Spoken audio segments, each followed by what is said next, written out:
আচ্ছা, আপনি কি জানেন বাংলার এই পয়লা বৈশাখ শুরু হয়েছিল খাজনা বা ট্যাক্স আদায়ের সুবিধার জন্য?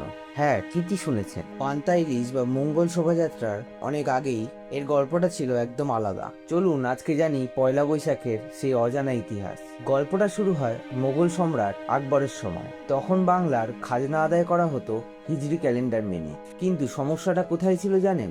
হিজরি ক্যালেন্ডার হলো চন্দ্রমাস অনুযায়ী, যা প্রতি বছর 11 দিন করে এগিয়ে যায়। ফলে দেখা যেত কৃষকদের ঘরে যখন ফসল নেই তখন খাজনা দেওয়ার সময় চলে আসতো। কৃষক বেচারা পড়তো মহাবিপদে। এই সমস্যা মেটাতেই সম্রাট আকবর তার দরবারের বিখ্যাত জ্যোতির্বিজ্ঞানী ফতুল্লাহ সিরাজিকে বললেন নতুন একটা ক্যালেন্ডার বানাতে। তিনি হিজরি আর হিন্দু সৌরপঞ্জিকাকে মিলিয়ে তৈরি করলেন ফসলি সন, যা পরে প্রচলিত হয় বঙ্গাব্দ বা বাংলা সন হিসাবে। মজার ব্যাপার হলো 1584 খ্রিস্টাব্দে এটা চালু হলেও গণনা শুরু হয়েছিল আকবরের সিংহাসনে বসার বছরে, অর্থাৎ 1556 সালে। এই ক্যালেন্ডার অনুযায়ী চৈত্র মাসের শেষে কৃষকরা খাজনা দিত, আর বৈশাখ মাসের শুরুতে জমিদাররা তাদের মিষ্টিমুখ করাতো। সেখান থেকেই জন্ম নিল আজকের এই হালখাতা। তবে এখানে একটা টুইস্ট আছে। অনেক ঐতিহাসিক মনে করেন আকবরেরও অনেক আগে 7ম শতকে বাংলার রাজা শশাঙ্ক এই সনের প্রচলন করেছিলেন। কারণটা ছিল তিব্বতীয় ক্যালেন্ডারের সাথে তাল মেলানো। আকবর হয়তো সেটাকেই নতুনভাবে সংস্কার করেছিলেন। তবে কারণ যাই হোক,